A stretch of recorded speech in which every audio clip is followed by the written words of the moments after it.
Hi, Wendy. Thank you so much for joining me this podcast episode. How are you doing today? I am well. I am so happy to be here. Yeah, the pleasure is mine to come into the show and really appreciate it. So your time and super excited to learn more about your newest book, which is the global marketing. And you're going to share a few things about why you write the book and like what's in the book, like so our audience can get benefited from it. So before we get into that, like I have a few questions for you. So which is how did you end up in writing a book, being an author? I think I've always wanted to write a book, and so I had different ideas for it. Yet, over owning Rapport International, a language translation agency, for over 15 years, there's some Mhm. questions that came up again and again. And I thought, there's nothing out there that's a manual, a how-to book on how to do global marketing. There's textbooks, so you can go out and spend $75 and buy a textbook and read about it Yeah. that way, but it wasn't anything for the business owner. And so I really started out with, why do you think about global marketing? Why not just stay in your country? Yeah. And all the research from the US Department of Commerce shows that the companies that export have higher revenues, higher profits, higher valuations, higher salaries, and they're more stable. And so I've really been on a mission to spread the word to companies that, don't just think about your company from the very start. Think global, because it'll help you make decisions to set you up for success later on when you're ready to do it. Yeah, that's great. And you have like amazing story about yourself in the personal journey, which is you got laid off from your job and then getting started with the business and you build your business as well in the same time, right? Yes, yes. I was laid off on both maternity leaves, and I just realized I did not want to go back to corporate. I did Hmm. not want to deal with layoffs and restructurings and all that going on. So I bought this little translation agency, and then when I've been very open to hiring stay-at-home moms who have raised kids that wanted to get back in the work world. And kept, being able to, for people that work hard and are dedicated and do a good Yeah. job, they have a lot of flexibility. So it's worked out nice. And I have a fabulous team, and a lot of them are stay-at-home moms that wanted to get back to work. Yeah, that's great. Like a lot of people probably gonna complain about certain obstacle they had to go through and like the unexpected event happened, right? And then Yeah. they just don't know what to do. And I congratulate with you, like you're starting your business, like after going from like getting laid off. It's not easy things to do, especially Yeah. like a mom like yourself. So yeah, so you made the shift, you wrote the book, Global Marketing. So what's in the book? Like what do you cover on the book so we can understand more into it?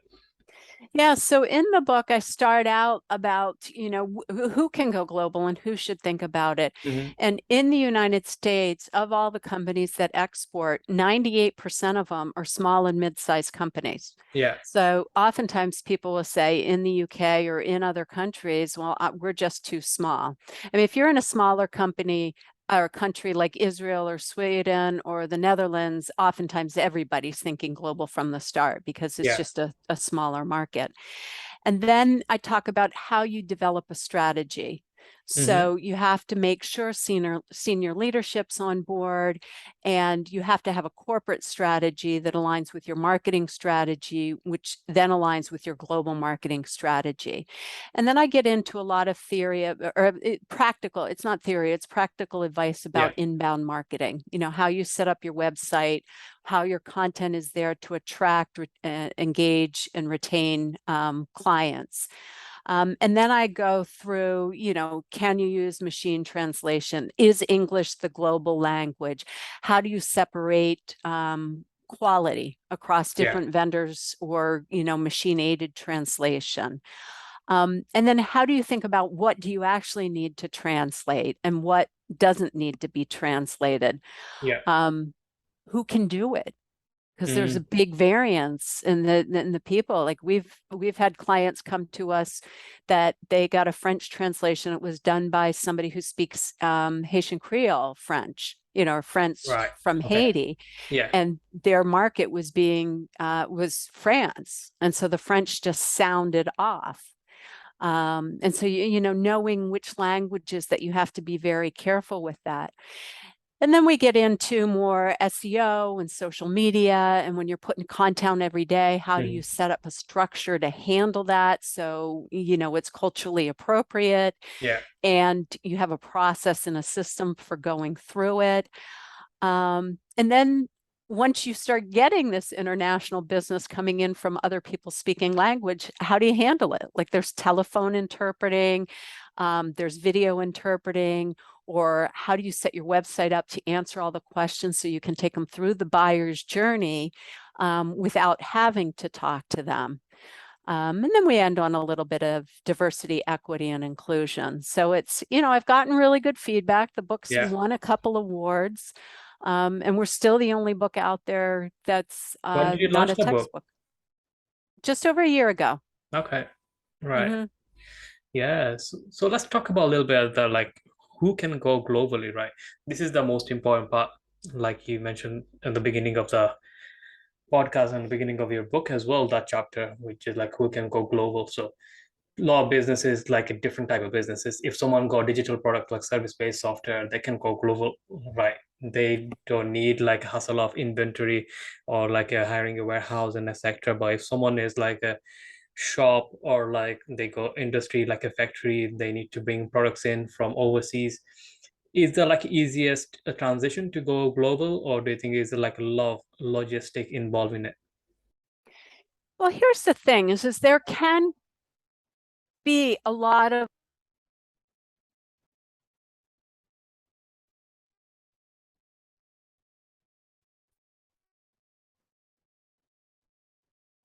Yeah. Yes, so it depending on the industry, it's very interesting that out of the United States, services are the number one export. Mm, So a lot of people think that it would be manufactured products. Now, right. there's a lot that goes into exporting, whether it's services or whether it's products. But in almost every country, there's supports to help companies export because it helps the balance of trade. Yeah. Like here in the United States, we bring in so many goods and services that you can get grants that will help you do trade shows, grants to help you translate. They'll provide some free research and consulting through either the state export agencies or through the Department of Commerce. So I Yeah. am always happy to introduce the person in your state if you're in the United States to help. Now, if you're international, if you go to the embassy to the country that you want to enter, Right. or you go to your exporter Department of Commerce, they'll often have that, it's too much to get into every country, but Yeah. each country will have supports to help you export. So if you're a small or mid-sized company, particularly, it's worth reaching out to find out Mhm. how to do it. Yeah, thank you for that. So let's say someone got set up and they need to market their business, finding a clients or like a business opportunities for a different country. What's the best place for like finding them kind of deals on marketing level? Like do they focusing on like a website, SEO, or like reach out organically, or like hire someone overseas and they can reach out to them people or vendors? That's a fabulous question. And it really, I'm going to have to say it depends. And I always hate when Yeah. speakers do that. Okay, so there's lots of different ways to get in. If you have an e-commerce company and you're going through Amazon, let's give an example. Mhm. Amazon will use machine translation to make you accessible in other countries. Yet, if you take your specific content and you translate it and make it really connect with the buyer, you're going to have more success. Then, if people can buy directly through your website, Yeah. think through how the buyer is going to go through. Now, there are companies that can help you with shipping, with taxes, with all the international currencies that are, plugins to Yeah. Shopify or whatever platform you're using. And so if you think about it that way, think global from the start because people are finding your goods. Yeah. Um, if you have, like we were talking to somebody who manufactures high-end roofs, you Mm-hmm. know, and they would have to ship big pieces of equipment to get their, you know, or big pieces of roofing to go international. Now they want to do it and their goods are in demand, but how to figure out the logistics. So there's experts in logistics, and I turned him on to, I introduced him to somebody that will be able to talk him through how you go about doing that, because it affects, you know, exchange rates and shipping can affect your pricing. But if you have a strategy and don't try to start out with going to every country at once, Yeah. pick one, figure out the formula and the process, then you can replicate it later. So, and then you're asking about websites. I know one thing that I would recommend to everybody that is selling internationally is to think about their website, because that really is your brochure or your face to the world. Do not put the machine translation plugin in there, Mm-hmm. because that just looks poor. It's a poor reflection. People don't understand it. They go, "You're not in my country. You're not really trying to relate to me." They're just going to navigate away. And Yeah. instead of translating your whole website, you can either do a microsite, which would be a miniaturized version of it that would take people through the buying process, or to start out and test, just do a landing page.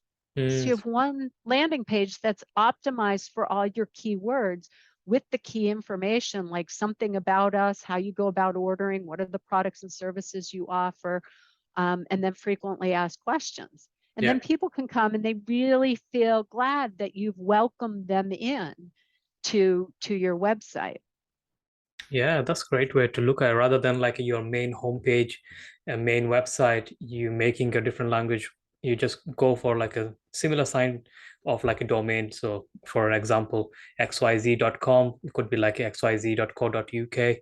And if someone is not speaking the UK English, I'm just giving an example, probably Indian, they put Hindi, their language in there.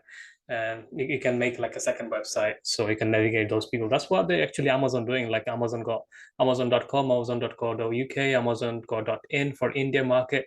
So they wherever they go for Chinese, there'll be like a CN at the end. So different kind of domain they're using. So yeah, that'll be Yeah, great. and that's, I mean, you're bringing up a really good point, because if you really have to be localized, so it depends on the product and service you're selling. Mm, If you really have to be localized and people are always buying through search, yeah, then you're going to want to have those domain names, but that can be very difficult to manage. So if you're a smaller company, yeah, sometimes you might keep it the .com and then put slash and then put the href tag for what the language is, or put the language of the country up there. So there's a whole way of figuring out what's the best way. Now, if you go through distributors, you might be fine with that, because they're going to, on all the information they provide, they're going to be giving the website that somebody can go to. yeah. So it really depends on how much, or depending on the search engines to bring people into you, as to how localized you get it. And that's something that we talk to people about and help give them direction. Yeah, thank you. So, yeah, so how important do you think like for companies to go global rather than staying in the same country? Let's say US-based company focusing on a US market rather than going for like a different company coming to Europe, going to like a third world country like India, Pakistan, wherever the case is, and just expand it on the US. Do you think there is importance? That it's important that they, I'm sorry, I missed the question. Yeah, I Ask said it like again. how important do you think like taking a company global? It's extremely important. I mean, if you have a car wash or a dry cleaner, or you run Hmm. you know, a country club, that's going to be really hard to take international, because you're depending on people coming in. Yeah, But if you have a tourism site, you know, you run a museum or you run tours, you're trying to bring people in internationally. You're trying to bring vacationers in, and vacationers can come from everywhere. But if you have, you know, like a marketing agency, I've had a number of marketing agency owners read my book, and they'll say, I never thought that I could service clienteles, or I never thought about going international until I read your book, because it puts a structure together of how Yeah, you'd go about attracting. And let me give a really good example of sure. somebody that we had on the Global Marketing Show podcast that I host. He owns a barbecue sauce company. So it's called Brooks Made Gourmet Foods. And he runs out of Atlanta. In Atlanta, Georgia, in the United States, Yeah, there's a lot of barbecue sauce companies. So his competition is very high. He was at a food show one time, and one of the Department of Commerce reps came by and said, "Have you ever thought about exporting?" And he's open to anything. He said, "Sure." So he went to a trade mission over in Dubai, and it took a couple of years of building relationships. It took some investment of money from him, but he ended up signing $10 million in contracts for barbecue sauce to be distributed in the Middle East. oh wow. Yeah, So it shows you the power. It doesn't matter where you are, there's something local to you that if you're in the UK, what is it that's local to you and special to you that somebody in another part of the world might be interested in having? And the reason that the doors have opened up is because the standard of living across the world has risen. yeah. So it's not like we have wealthy companies in poor countries. You've got a whole bunch of countries that have money and are interested in global products or services. Yeah, same thing happened with me. Like my company, like RC Digital Media, when I started, I focused on a local market, and the local market was like targeting. They even though are paying like £300 was like a quite big thing for them. Then we've started made the shift and focusing on a US market. Like I had some free friends over there from Facebook, and they willing to pay $2,000, $3,000 a month in terms of like the services we are providing, appreciating our value, and they don't think about an expense. They're focusing on just an investment. And then I started to focus last 5 years. I'm working with like 100% of my client base in the US, and I'm running it from UK. All of our team is in UK. And yeah, this is where you need to be expanding. That's why I asked the question, how important do you think for yourself? So you can give some examples. And I can be my example myself as from 0 to 7 figure business. I built it purely with a US-based client and less than 5 years. So, and I tried like the first whole year when I started my career, like hard to finding the clients. And that's the, like a really, really important thing to think about, where you resonate, I where your love customer is. And yeah, I love that story. That is a perfect example. Is here you've got a service company in the UK. You sound like you're just everybody else and when you're local, and then you come to the United States and you're special, and so your business skyrockets. Now, yeah, are yeah. they US companies trying to go into the UK? Or are they US companies operating just in the US? They operating in the US, so mostly I'm working with the coaches and consultants. So they're in the US, they're in the global market as well. So they're getting the clients from Europe, they're getting the clients from UK, US. So mostly they're working with the US and UK basis. So yeah, in the same time, like we are becoming a global company, and our clients is like in a global market as well in the same time. So that gives us like an opportunity to scale in a manner. So if they just only focus on US client, let's say is a life coach as our client, if they only focus on a US base, there probably is so many life coaches out there. But if it comes to like a France market, Spain, they're not someone really talking about that much compared to in the US. Like you need to hire a life coach, because in Europe and UK, not many people doesn't know what life coach is in the first of all. Then you need to Right. creating like a new thing. For people are now listening to podcasts, listening to YouTube, and they're learning what is life coaches, and then you can target those people on, and let's say in Spain, let's say in Italy, they not like that familiar compared to in the US. So in the US, like if you ask any CEO or like a company director, they probably gonna say, "Oh, I have a performance coach, I have a life coach, I have a business coach," and they need that, right? But if you ask someone from the UK, "Do you have a life coach?" You're like, "What's that mean?" Like, what is a life coach? Right? That's I'm so really true. fine. Yeah.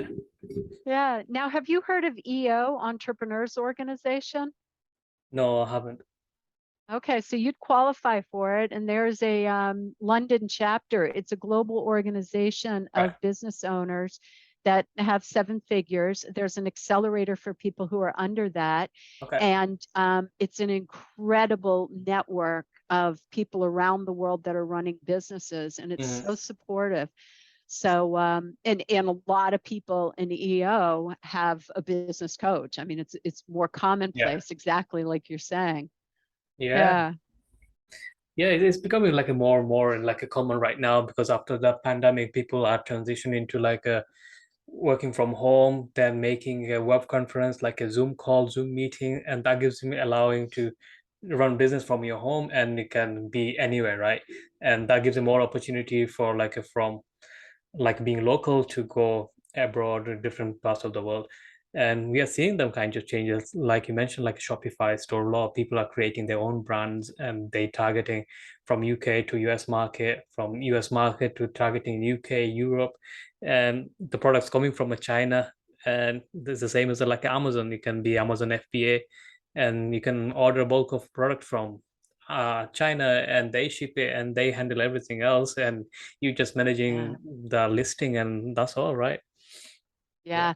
Yeah. And then you think, yeah, and all those people that transition from corporate and going to an office every day, or those people that are thinking about it, they need, or they benefit from working with a life coach to help define what they want their life to be. And I find the best life coaches for something like that have had business experience, so they can talk you through all the different areas, like the emotional side, but they're not a therapist. They're really, let's figure out what you want, figure out your vision, and how are we working towards the future. So it's a great market you're servicing. Yeah, thank you. So yeah, Wendy, we're coming to end of this podcast show. So thank you so much for your valuable time. So those who's listening, if anyone wants to grab your book or learn more about your company, where's the best place to find you? Well, the book, you can go to Amazon, and it's a paperback book, audio book, and electronic book. So you can get it in any format. I actually read the audio book, so that was fun. It was way out of anything I had done before.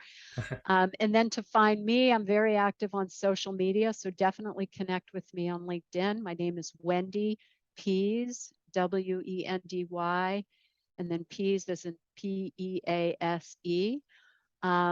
And then, of course, you can go to our website, which is Rapport Translations, RAPPORT translations.com. And if you have any questions about going global or language or culture issues, certainly go there. We do some fun tidbits twice a month about language and culture. So if you like that kind of information, certainly sign up to get those. And I'm on Facebook and Twitter and Instagram, and so we're posting fun stuff all the time. I've got people that help me find good stuff. Yeah, I really appreciated that. So thank you so much, Wendy, coming to the show, and sharing a few things about your book as well. So I wish you best of luck with your book launch, and also your career and business as well. I hope you have a wonderful day ahead. All right. Thank you so much. I really appreciate being on the show. Yeah, the pleasure was mine. Thank you. So that's a wrap, guys. Thank you so much for listening to this podcast. I hope you got some value from it. And if you like Wendy's and her work, go check out our book as well. Grab a copy of it from Amazon. Also check out our website. So if anyone wants to work with her, reach out to her more, learn more about doing international business, and get some advice and consultation, you can check our website as well. And till then, stay safe, stay healthy. I'll talk to you in the next episode. Thank you, everyone.